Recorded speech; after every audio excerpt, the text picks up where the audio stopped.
Assalamualaikum warahmatullahi wabarakatuh. Bismillah, alhamdulillah, wassalatu wassalamu ala rasulillah wa ala alihi wa mawalah wa man tabi'a sunnatah. Kita lanjutkan kaji kita Maulid Rasul Muhammad sallallahu alaihi wasallam, termin yang keempat. Anak-anakku sekalian, para santri yang dirahmati oleh Allah Subhanahu wa taala. Setelah dapat anasir yang empat itu, maka Allah serahkanlah kepada Jibril alaihissalam untuk menjadi tukang diri Nabi Adam alaihissalam ini. Nyatanya diadu oleh Jibril lah anasir yang empat ini. Dia campurkan antara tanah, air, angin, dan api tadi. Yang gunanya sudah kita terangkan pada keterangan yang lewat, supaya ini lengkap dari empat bahan anasir ini bisa menjadi tubuh manusia yang sempurna. Kalau tanahnya itulah menjadi daging, air menjadi tulang belulang, api akan menjadi darah atau penghangat di diri Adam, dan angin adalah buat menjadi pori-pori penggambar supaya tidak mati atau bisa panas diri Adam alaihissalam. Itulah temperatur nantinya. Nyatanya sudah dia adu, dia dirikanlah tanah ini, dia nampaklah dia seolah sebatang pohon kayu. Hadirin, sewaktu dia berpikir bagaimanakah bentuk Adam ini, kalau dia sama dengan makhluk jin, sama dengan kami para malaikat, tentu tidak ada keistimewaan Adam ini, padahal dia akan diangkat menjadi seorang khalifah. Itu dalam pikiran Nabi Allah, di dalam pikiran malaikat Jibril alaihissalam. Hadirin, sehingga sewaktu dia berpikir bagaimana membuat bentuk diri Nabi Adam alaihissalam ini, nyatanya ada seorang makhluk Allah yang cemburu berat, yaitu bernama Iblis laknatullah. Dulunya dia bernama Azasil, kepala para malaikat. Taatnya juga Azasil ini dulu luar biasa. Kalau ditebaratkan hamparan bumi ini begitu luas, tidak nampak sudut-sudutnya. Seluas bumi ini, hanya tinggal satu tapak tangan lagi yang dia sujudi, karena saking hebatnya dia beribadah, saking hebatnya dia selalu sholat, bertawakal, berta'abbud kepada Allah Subhanahu wa taala. Tapi ini semua akan menjadi sayang, sirna ketaatannya akibat cemburu. Dia tidak rela dan ridho kalaulah Adam dilantik menjadi seorang khalifah di bumi, sehingga timbullah dendam berkarat, timbullah hasad dengki karena kecemburu butaannya ini, sehingga dia mengusahakan agar bangunan Adam ini tidak selesai dengan sempurna.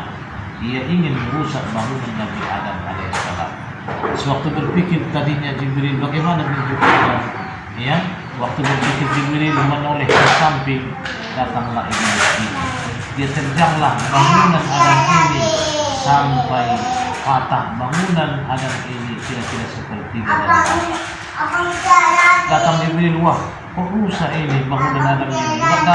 Enggak datang angin puting beliung, enggak ada datang gempa. Kenapa ini bisa jatuh? Pikir Jibril alaihissalam. Katanya dia ambil tanah ini karena sudah tanah ini tadi berserakan, akhirnya sudah dia pungut, maka berkuranglah tanah ini. Akhirnya dia satukan kembali dengan batang tubuh Adam tadinya. Dia di penyambungan daripada badan Adam alaihissalam ini, karena kurang tanahnya, akhirnya nampaklah berkurang di tempat pertemuan tubuh Adam ini tadinya penyambungannya. Namun itu adalah menjadi suatu ukiran bagi diri Adam itu sendiri. Itulah yang menjadi tenggorokan ataupun medannya dari Adam alaihissalam. Nyatanya di balik khianat iblis akan timbul lahir suatu rahmat, lahir menjadi suatu ukiran. Barulah Nabi Allah Adam mempunyai batang leher yang sempurna, saudara-saudara. Coba bayangkan kalau nggak punya leher Adam, bagaimana kita ini? Ada yang ada yang memanggil kita mau ke sawah, contohnya ke sini dulu, mau ke sawah ya Pak katanya. Tapi nyatanya rupanya kita ini nggak mempunyai batang tenggorokan tadi, maka bagaimana kita akan melihat dia dari teguran sapa seseorang? Nampaklah kita kayak seperti robot. Jadi ini adalah menjadi pengajaran kepada kita semua hadirin. Khianat orang nggak usah dibalas, karena di balik khianat itu akan datang suatu rahmat yang luar biasa. Di baliknya satu ujian itu, kesengsaraan itu akan menimbulkan suatu kenikmatan. Makanya ada filmnya yang disyutingkan mereka dan ditayangkan di layar, ada istilah film sengsara membawa. Hadirin, pada waktu yang lain datanglah iblis ini, udah mempunyai apa ini, batang leher ya, udah semakin bagus tubuh Adam. Saya usahakan dulu merusaknya separah mungkin, biar kewalahan si Jibril tak bisa dia memperbaiki, melanjutkan maulid anak ini. Datanglah iblis, dia tusukkan begini dua jarinya di atas batang leher tadi, ya, sampai tembus bolong ke belakang. Habis itu dia tarik kiri kanan dan dia tusukkan pula jari-jarinya juga menjadi bolong. Ya, habis itu dia cabik-cabik ya di daerah bawah mendekati batang leher tubuh Nabi Adam. Habis itu dia tusuk pula dengan dua jarinya mengarah ke atas. Datang Jibril, semakin parah rusak bangunan Adam ini. Ya, nampak dia sudah seperti ulat-ulatan. Ya, sudah agak lapuk ini nampaknya bangunan Adam. Padahal belum beberapa hari. Akibat apa ini ya dipikir Jibril? Dia perbaiki, nyatanya yang di atas yang ditusuk oleh iblis nyatanya menjadi dua bola mata, subhanallah. Yang dia koyakkannya kiri kanan menjadi telinga, menjadi kuping. Ya, yang dia talikan tali menjadi mulut. Yang dia tusukkan mengarah ke atas itulah menjadi hidung kita, saudara-saudara. Untuk mengarah ke atas dia tusukkannya, kalau mengarah ke bawah bagaimana? Datang hujan kita tenggelam di daratan. Berarti semakin bertubi-tubi khianat iblis, semakin hebat luar biasa nikmat yang diterima oleh Adam alaihissalam. Maka jangan lupa ada sebuah syair yang apa kata para ulama, idza shtaddat mikal balwa afakir fi alam nasra wa usrum baina yusraini idza fakkartahu tuqra. Apabila datang ujian yang bertubi-tubi, maka kalilah rahasia yang ada di surah Al-Nasr atau Al-Insyirah. Apa yang ada di sana rahasianya? Wa usrum baina yusraini, maka satu kesulitan akan dikawal dengan dua kemudahan. Kalau kita bisa memikirkannya dan memahaminya, tuh roh kita akan menjadi beruntung. Artinya kita semakin menebar sebagai kesabaran dalam jiwa kita, karena sudah tahu rahasianya tadi. Kalau kita mendapat satu ujian, paling sedikit dua balasan di balik itu yang akan kita terima, balasan akibat dari kesabaran kita, saudara. Inilah nyatanya, semakin bertubi-tubi khianat iblis, nyatanya semakin membangun, semakin sempurna bangunan Adam alaihissalam. Nah, datang pula iblis satu saat, udah punya mata ya, udah punya hidung lengkap ini. Bagaimana ini supaya tak bisa diperbaiki oleh si Jibril? Habis parah dulu saya rusak bangunan Adam ini, pikir iblis. Di suatu saat ya, sewaktu berpikir juga Jibril bagaimana bentuk Adam ini untuk menyempurnakannya, datang pula lah iblis. Dia koyak dari batang lehernya ke bawah panjang ya, sehingga berantara berjarak bangunan Adam itu. Habis itu dia terjang sehingga nampak bentakan di dalam tubuh Adam itu di sebelah bawah. Suara apa itu dipikir Jibril? Dia tengok rupanya udah ini punya udah. Apa kerjamu di situ? Kata si Jibril kepada iblis. Sewaktu mau lari, ya iblis dia tusuk pula pas di tengah-tengah jadi bolong, di tengah-tengah badan Nabi Adam alaihissalam. Setelah pergi iblis lari, maka diperbaiki oleh diperbaiki oleh Jibril alaihissalam bangunan Adam ini. Ya, yang dicoba cabitnya panjang tadi, yang arah bawah tenggorokan tadi, itulah menjadi dua tangan. Ya, yang dia sepak yang tadinya membuat suatu retakan, itulah menjadi kaki. Makanya agak dekat dia jarak dua kaki. Ya, yang paling kecil lah tadinya layas atau kejahatan yang dibikin oleh iblis itu Adam. Dia tusuk tadi pas di tengah-tengah. Namun itu menjadi sebuah tanda bagi kita. Itulah pusat kita, saudara-saudara. Dia bertanya suatu saat dia masuk angin tengah malam, dia tolong dulu tusukin saya datang. katanya kau lihat sentuh turunnya pada pusat serahkan lari cepat Tuhan manusia. Jadi itu dia gitu ya. Itulah bagian daripada pertanda manusia. Hadirin, ringkasnya udah siap bangunan Adam ini dilayasi iblis pula. Ya, datang dia satu saat, inilah seorang khalifah terbuat daripada tanah. Tueh, dia ludahi bangunan Adam. Datang iblis satu saat, apa pula yang meleleh ini? Masa membusuk bangunan Adam ini? Dia mau membuangkannya begini, ya mau diambil dari jarinya. Nyatanya dia nampak bangunan Adam itu semakin memulus. Oh, rupanya mengalir usaha ini dipikir oleh Jibril alaihissalam. Rupanya inilah waktunya memelastir. Dipikir Adam ibarat bangunan. Akhirnya dia sebarkanlah ludah iblis ini di seluruh tubuh bagian daripada diri Adam alaihissalam. Nyatanya itulah menjadi kulit kita.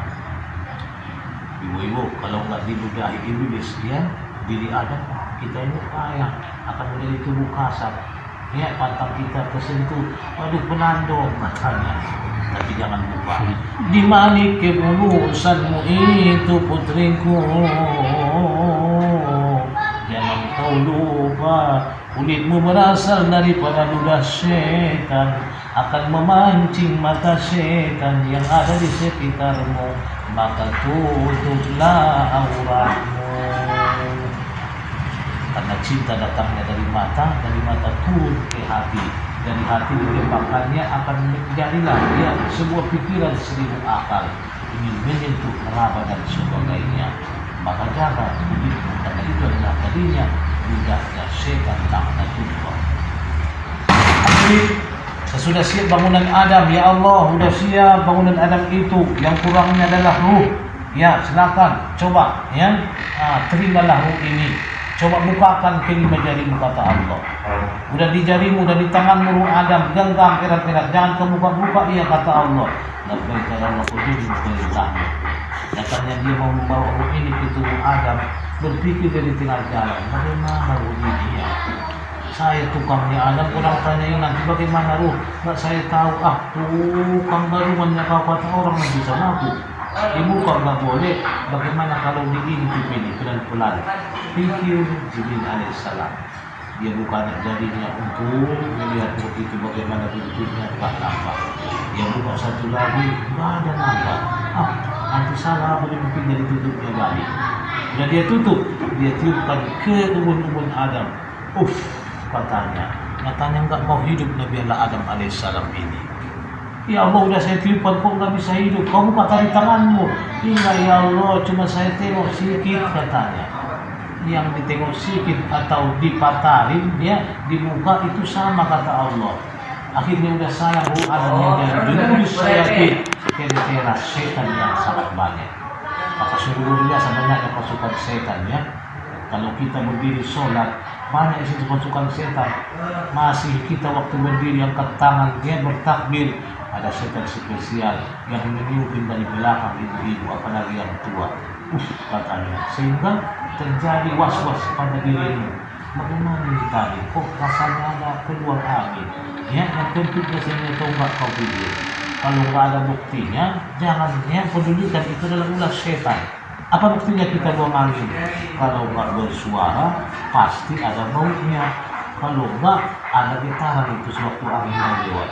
Kalau nggak ada, ya silakan bikin seribu akal iblis.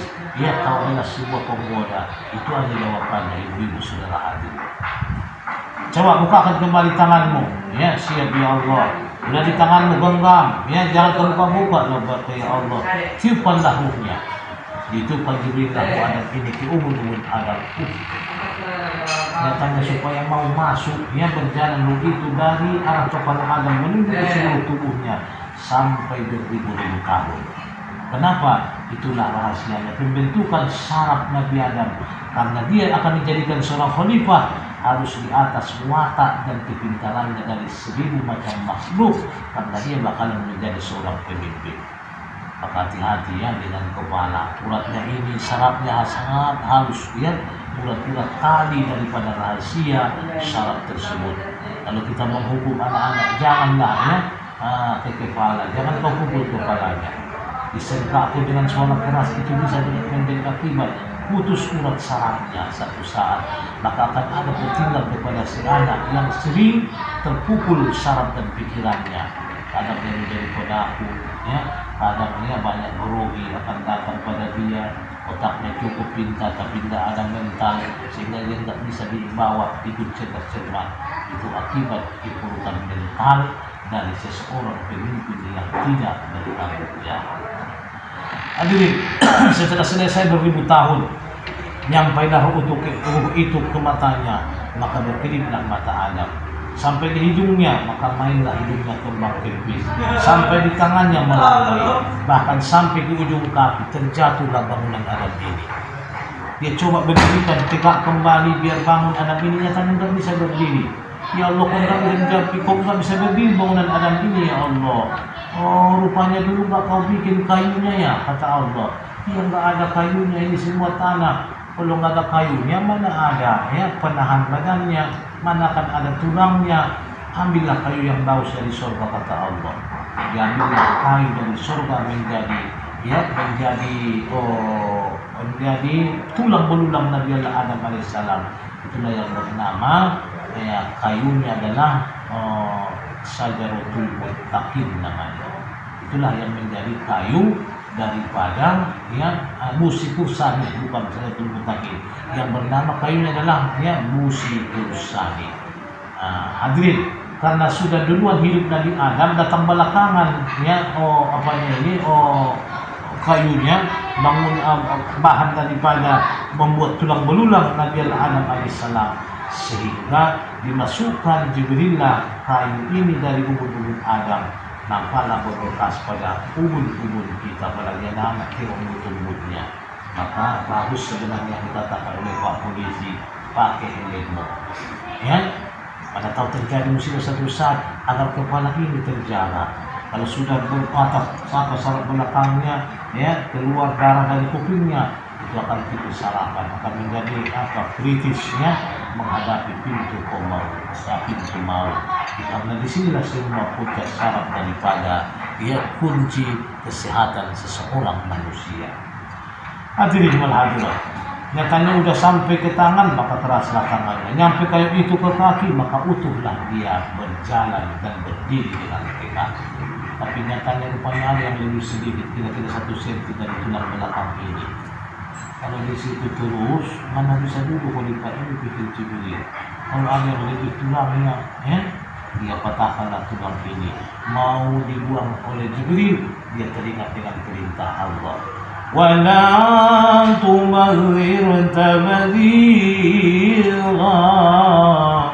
Janganlah menghambur-hamburkan nikmat itu secara mubazir, berlebih-lebihan. Innal mubazzirina kana ikhwana syayatin. Karena orang yang suka mubazir itu adalah saudaranya setan. Saya cari dulu kemana yang pas ya. Tulang yang sedikit ini dipikir oleh Jibril alaihissalam. Katanya dia cari, dapatlah ini hidup Nabi Adam alaihissalam. Dia masukkan tulangnya ke dalam, makanya saya coba tekan dengan tanganmu. Nampak jelas betul ini adalah bekas suatu pemataan dari tulang yang lebih dari tulang belakang. Makanya dia nampak mempunyai ruangan ke depan. Dan inilah menjadi batas kalau kita puasa, ya, kalau kita mengkorek kotoran hidup kita, jangan lewat daripada tulang yang menonjol ya di kita ini. Kalau sudah melewati ke dalam maka batallah puasa. Untunglah ya nggak dibuang Jibril tulang yang lebih tadi. Kalau dia buang, Anda berbonceng apalagi di 100 ya sampai ke kejurusannya, kumbang kempeslah hidupmu, akan ya susah bernafas. Jadi jangan kita suka mubazir ya, anak-anakku sekalian. Lebih-lebih daripada penjara gajian bahan bangunan itu, kayu-kayu itu jangan dibuang ya. Ada sebenarnya satu saat nanti saja kita ambil mobilnya nggak ada uang miliknya ya, coba paku ujung daripada pemotongan kayu tersebut, bikin talinya orbo-orbo, namanya istilah mandiri, jadi kerbau dia mobil-mobil aman ada itu. Kalau tanah kita agak miring, datang ya pemilik kita yang mempunyai mobil pribadi, jadikan dia menjadi pengganjal, karena ada gunanya. Ya, nggak ada mobil, nggak ada pemilikku yang kaya, jadi kayu bakar, ada gunanya, jangan suka mubazir. Kami diam, para asatis, para mubalik, ada acara Perancis. Apa itu gunanya sebenarnya supaya kami diam? Supaya tidak menjadi mubazir. Ambil yang sehabis itu tujuannya. Ini belum dia cicipi, enak nggak gulenya? Ya, nyatanya dia ambil apanya, nasinya itu membumbu kali. Dia bikin kerupuknya nggak ada lagi tempatnya. Dia bikin ya sayurnya, ya nggak ada lagi ya tempatnya. Sehingga dia mau berjalan mencari kursinya, ya. Nyatanya kurang, ya berapa jatuh 1,5 gunung daripada tumpukan nasi yang ada di kulitnya. Ya, dia berjalan sedikit datang angin terbang kerupuknya, mubazir. Sudah dia cicipi, nyatanya nasinya mulutnya nggak enak, dia katakan mubazir setan. Hadirin, alhamdulillah telah sempurna bangunan Adam ini, tapi nyatanya dia belum dilantik menjadi seorang khalifah. Disenamin dulu dia ke surga supaya dia mengalami pintu-pintu kesenangan yang maha luar biasa enaknya dari segala kesenangan yang ada di dunia. Apa itu gunanya saudara-saudara? Apabila saatnya dia dilantik menjadi seorang khalifah, agar hilang dari dirinya yang bernama hukum dunia, cinta kepada dunia. Maaf ya saudara-saudara Bapak, seseorang yang jarang bahkan belum pernah memegang uang berjuta-juta, nyatanya dia diberikan suatu amanah, satu pemimpin memegang ratusan juta bahkan miliaran. Makanya ya maaf kepada kita semua yang lurus hatinya, maka banyaklah terjadi nggak bisa dia memejamkan mata ya daripada uang yang dia menakan kepada dia, sehingga banyak seperti yang terjadi pada beberapa oknum pemimpin kita, nggak bisa, sulit dibuang. Korupsi, kolusi, dan nepotisme. Bagaimana kisoanan di surga? Kesenangan apa yang dia nikmati? Allahu a'lam bishawab. Insyaallah akan kita sambung pada termen berikutnya. Akhirul kalam. Assalamualaikum warahmatullahi wabarakatuh. Waalaikumsalam.